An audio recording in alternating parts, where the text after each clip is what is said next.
نحمدہ ونصلی علی رسولہ الکریم اما بعد فاعوذ باللہ من الشیطان الرجیم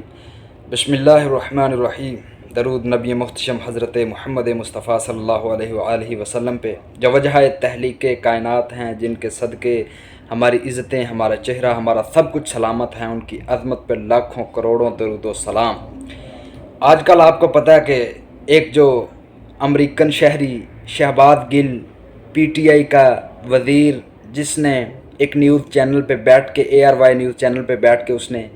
پاکستان کے حساس اداروں کے خلاف زبان درازیاں کی، پاکستان کے حساس اداروں کے خلاف عوام کو بھڑکانے کی کوشش کی، پاکستانی افواج کو آپس میں توڑنے کی کوشش کی، اس کو کل سے پاکستان کی جو حساس ادارے انہوں نے پکڑ لیا ہے اور اس کی تفتیش جاری ہے۔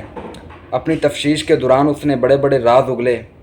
اور اس نے کہا جی میں اداروں کے خلاف کوئی بات بھی نہیں کر سکتا، ادارے تو ہماری جان ہیں۔ اور جب اس کو پکڑا گیا، ARY نیوز نے ایک واضح نیوز چلائی کہ اس کے بیان سے ہمارا کوئی تعلق نہیں، یہ اس کا ذاتی بیان ہے۔ اور جب نیازی صاحب کو اس کے بیان کے بارے میں پتہ چلا اور اس کے پالتوؤں کو، فواد ڈبو جیسے لوگوں کو پتہ چلا، تو انہوں نے بھی کہا جی اس بیان کے ساتھ ہمارا کوئی تعلق نہیں ہے۔ یہ بات ہم آپ کو بتانا چاہتے ہیں کہ یہ جو وہی لوگ ہیں جنہوں نے کل تحریک لبیک پاکستان پہ ظلم و ستم کی تاریخ رقم کی تھی، اور یہ لوگ وہاں سوشل میڈیا پہ ٹویٹر پہ بیٹھ کے بک بک کیا کرتے تھے اور تحریک لبیک پاکستان کے بارے میں نازیبہ الفاظ بولا کرتے تھے،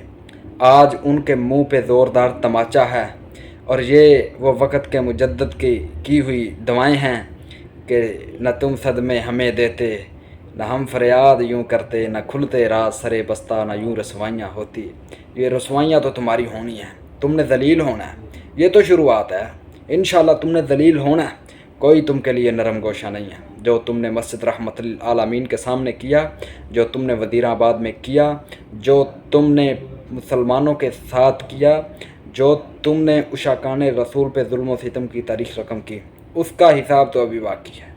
وہ حساب تو ہم نے لینا ہے۔ یہ تو ابھی دعائیں ہماری قبول ہو رہی ہیں نا، ابھی ہم نے خود بھی تم سے حساب لینا ہے انشاءاللہ۔